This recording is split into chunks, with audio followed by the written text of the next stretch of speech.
As part of efforts in raising awareness about the climate crisis, a group of environmental volunteers took to the streets of Lagos with a unique performance using animal puppets. The show tells the story of endangered animals migrating from different parts of the world, showing just how much our environment is changing. This and more will be our focus in this week's edition of Green Angle. Welcome. I am Esther Mokwariola. It is another ministerial briefing for the Ministry of Environment and Water Resources, and the Commissioner, Tokunbo Wahab, highlighted the achievements recorded so far and other areas needing attention. We need to get our people to behave properly. That is the key part of it. Citizens must be responsible. Waste management, which has remained a major challenge for the megacity, received significant attention with a plan to transform waste into clean energy. Last May, initial and witnessed the signing of an MOU with a Dutch firm for the construction of a high-efficiency 60 to 80 megawatt waste-to-energy plant on the Epe landfill. The innovative waste management solution is expected to take some 40,000 homes off the national electricity grid, as the technology will enhance energy security and diversification. The Commissioner said the ministry has constructed public toilets at strategic locations across the state to promote proper sanitation and hygiene while intensifying enforcement against environmental offenders.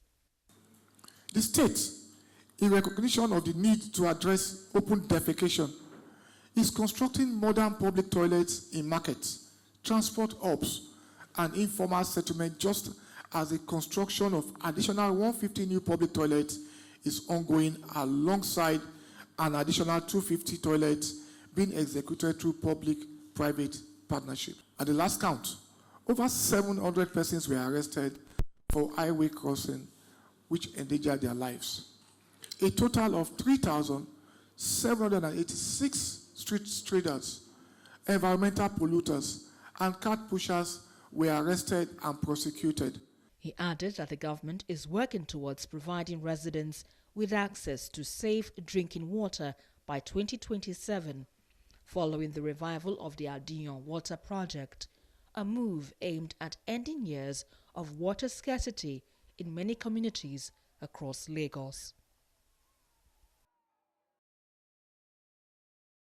It was a gathering of dignitaries, public officials and environmental advocates at the second edition of the Eco Waste Summit, aimed at promoting innovative solutions for waste management and advocating for sustainable alternatives. Please put your hands together for participants from various sectors of the economy shared insights on the challenges and opportunities within the waste management industry. I urge us all to engage, to question and collaborate. Our discussions are not academic, they are urgent, practical and community oriented. Let's build the momentum, let's build partnerships, let's build a Lagos where waste is redefined not as a burden, but as a resource. Within the next 18 months, Lagos will permanently decommission the Olusosun and Solus 3 landfills. These sites will be repurposed into modern transfer loading stations for collection and diversion of waste to new material recovery facilities to be built in Ikorodu and Badagry. If we do not overcome the economic argument, then we're going nowhere, because climate change seems abstract to us. So the people development pillar is really, really very important. Increase the food waste itself, which people actually need to eat. The summit also served as a platform for exchanging practical ideas that could be developed into real, actionable solutions beyond just discussions.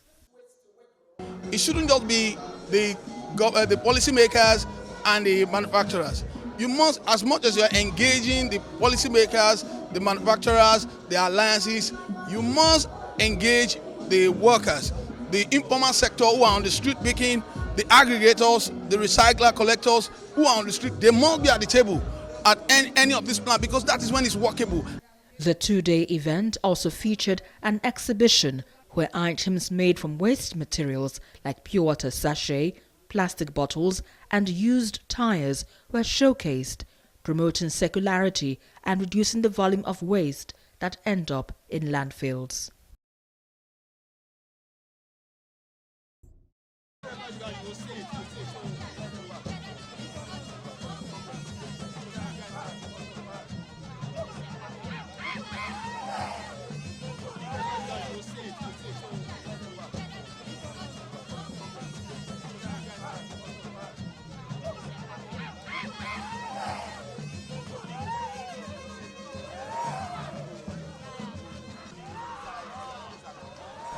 Crafted from cardboard and other reusable materials, these life-sized animal puppets were brought to life in a dramatic street performance, showing how climate change is disrupting wildlife and their habitats.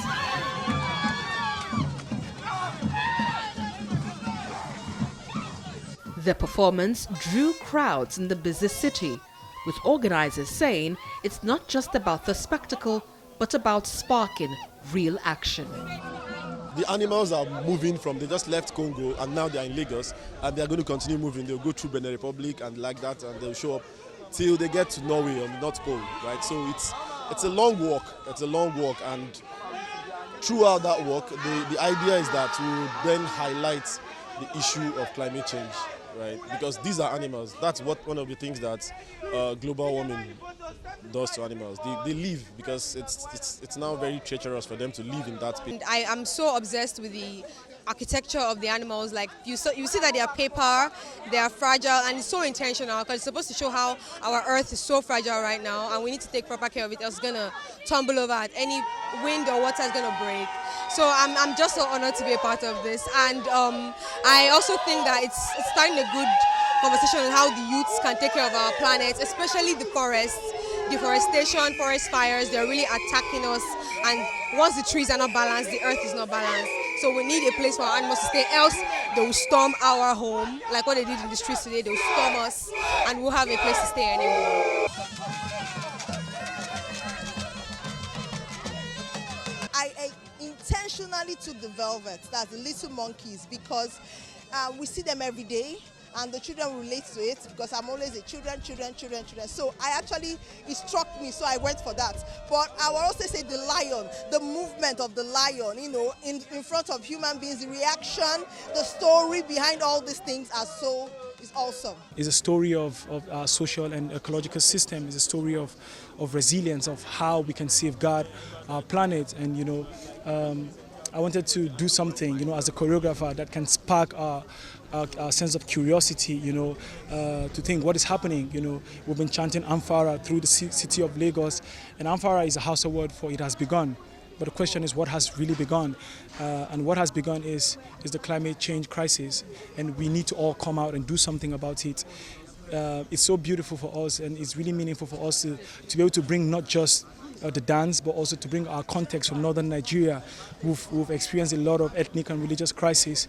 So for us, it's a story of two systems collapsing, you know, bringing the story of preserving and safeguarding the earth, and also bringing the story of our survival as humans in the north. One of the ways that we can really understand the issue of climate change is by bringing that narrative as well, because they are all a story of survival, and to be able to show the interconnectedness of these two systems and how we can, you know, do something about it, you know, as a people.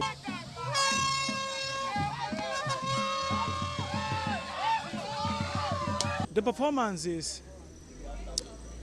an expression of the chaos that we've experienced in northern Nigeria. You know, I started experiencing some of the conflicts, you know, as early as 2000, when I was just a little boy, a young teenage boy. And the things that you saw is like an example of how some of these moments are. The level of intensity, you know, because there's this familiar phrase, you know, that is common in northern Nigeria, which is the Amphara that you've heard us chanting. And usually in northern Nigeria, in Kaduna State, when you hear Amphara, that is when you run for your life. It is when you run into hiding. It is a moment, of that personal ritual. What do you do? Is it, fight or flight? It is that moment of confusion, of intense chaos, and that is when you see the smoke, you see everyone running, just as, we try to dramatize with the dance. So it is to bring in a sense of, this experience. This is not even enough, to tell you, but I experienced these things as a little boy, in Kaduna State, and I tried, as much as I could to be able to bring that event, some of these events that I've experienced, to the city of Lagos, so Lagosians can have a sense of what it means, to experience a conflict like the ones we've had in the north in the past. But it's not a story that to amplify the conflicts, but rather it is a story of healing. It is a story of where we've come from and where we are and where we should be going, as a people.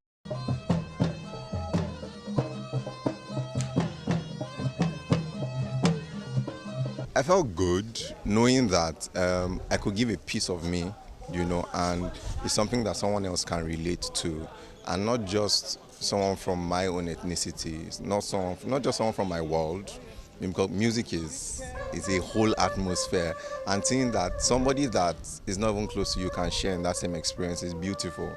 So we had the Coho guys. Imagine a Western, musician like myself playing alongside a band that they are not literate in quotes when it comes to Western music and to my style too. So, but it was beautiful that we could work together and create something beautiful, and then they could dance to it also. Mad.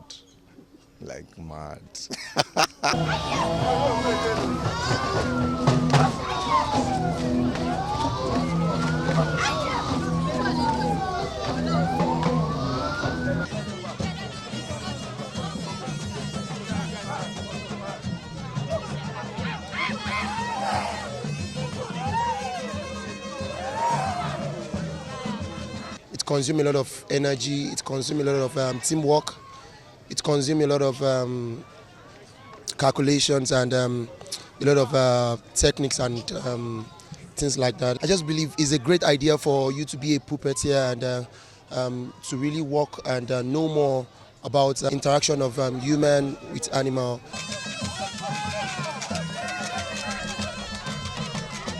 Excited spectators among the crowd were delighted about the performance and shared their thoughts. When I came here, I was so fascinated about everything that was happening, the way they were jumping around and dancing. And I was loving their creativity about the elephants I like the way they use excess materials to form animal puppets. And I like the way they added traditional music to it. I've been a puppeteer in Nigeria here, and somebody just sent me the link and said, join. And I'm like, your people are coming to Nigeria. I was like, my people. But there's a difference between the kind of puppeteering they do and the one I do. So it was a whole lot of new experience for me.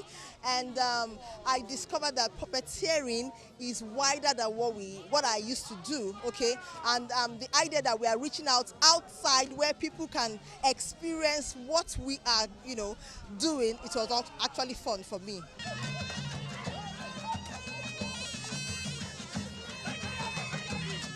This street performance is part of the Head's Public Art and Climate Project.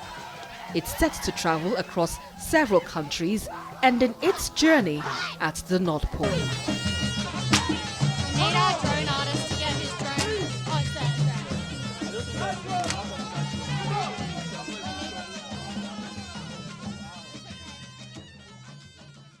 Green Angle returns in just a moment. Stay with us.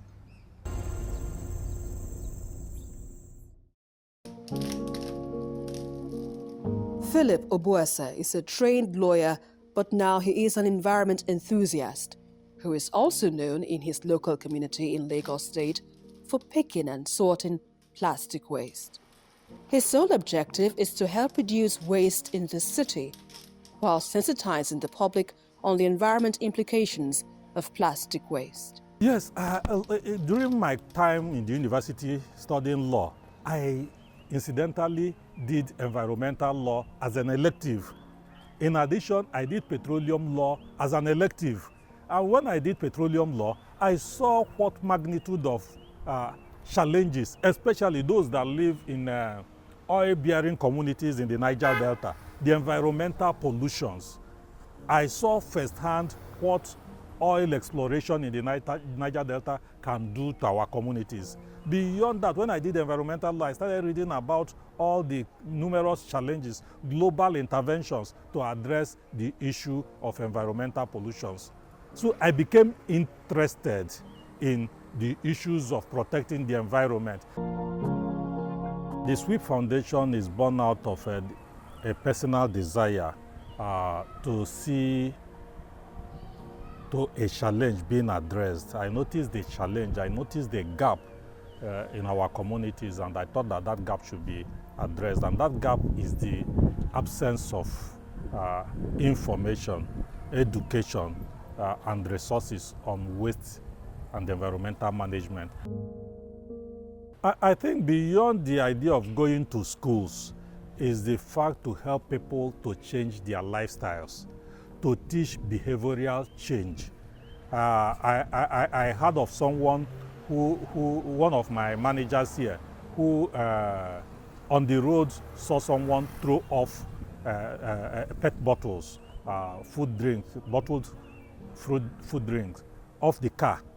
And the person looked obviously educated and enlightened. Yes, the person might be educated, but the person is environmentally an illiterate. So what we do is to carry out community-wide sensitization. We create awareness. We carry out sanitation programs during which we now expound or teach people or tell people how they can live sustainably. For a growing megacity producing about 2,250 tons of plastic waste daily, the task, Philip says, can be challenging. Some PET bottles, he tells me, fetch a good price in the recycling business, while others don't, but only adds to the growing waste management challenge in the metropolis. Initially, when we started, in a month we were able to gather maybe 360 kg, 300 kg of plastics. But when we started gathering more, the need arose for us to get somewhere to put them. And that is the reason why we were able to secure where we are now, which is a hub, which is a collection facility of a SWEEP Foundation. When we collect them, we bring them here. And we have this workforce made up of women, widowed women, young women, elderly women, and other young people, both male and female, who work in different departments. Those who sort them, they remove the caps, remove the labels, and separate them according to their colors. Yes, so those women do that. Then when they are done with that, because we don't have so much space, we have to compress them, we have to build them. That compression will help to reduce their size. So when we have like 3, 4, 5 tons, 3, 4, 5 tons will fill up a space. But when we use a baler to build them and compress them, then you find out that a space that ordinarily will take just 3 tons, when they are built, they can take up to 10 tons of plastics. So we take them to another department that builds them, compresses them, and reduces their size for compatibility. Now, when that is done, there are off-takers. There are people who off-take from us, who either pelletize them, crush them, and help turn them into other materials. That is what is called recycling. We do not do recycling, technically speaking. We only collect, sort, bale, and dispatch them to the off-takers, the processors. The processors now help to turn them into some recycled materials. Philip believes an enabling law to fully address this concern in this city of more than 20 million will make all the difference. Today, in today's market, a ton of this baled, compressed, a ton of this goes in the market for about 220 naira to 240 naira per kg. Per kg of this goes for about 220 naira. Now, this is blue. So most recyclers will ask you, I want white and blue, because they are the easiest to recycle. So both of them carries the same worth in the market, in the recycling market. But there is also plastic PET bottles that are greenish in color. Well, these have some little difficulties in recycling because they are dyed, and they are dyed green. So in the market, they are worth about 17 naira per kg. Remember, I told you that white and blue is worth about 220 naira per kg. This is worth about approximately, give or take, 70, 80 naira per kg. That is those that are green in the market. Then there is another color, the browns. In the market presently, you can get this at 50 naira per kg, those that are brown in color. I do not want to deal with this, because when you have so many or so much of this, it occupies space and is not really worth that much.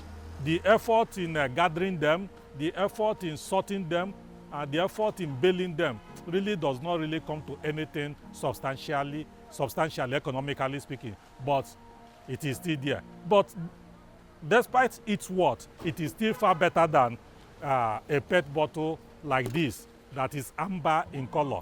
The brown color is still a lot better than the amber in color. The amber does not really come to any worth. It is useless to me as somebody in this space. It occupies space. It is not worth anything. Collecting it, removing the cap and delabeling it is just a waste of time and resources. When we collect them because we are a social enterprise. We are trying to help the community. We are trying to decongest the canals and the gutters. But for us, it does not bring in any economic value. So we encourage the manufacturers, those who deal in plastic packaging, to find a way to turn their bottles into white or blue. It is even easier. This one is even costing more to produce because these ones are not dyed. This one is dyed. It costs more to produce this. This one come the way they are. So why I really do not understand why the companies dye their bottle. I think it's for brand purposes. But what is brand purposes when compared to the environment, the impact, the negative impact on the environment?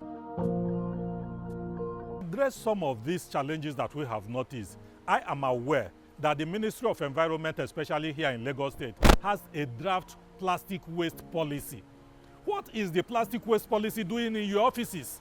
What is the plastic waste policy doing in the State House of Assembly? Let them come up with it so that we can begin to address in tangible and measurable terms these challenges. We can curtail the excesses of the manufacturers and the packagers if the draft plastic policy is put into law to enable us to begin to question the manufacturers of products in packages like this that are not recyclable. And that's about it on this week's edition of the program. Until I come your way next time, remember, together we can build a sustainable world. I am Esther Mokwariola. Bye for now.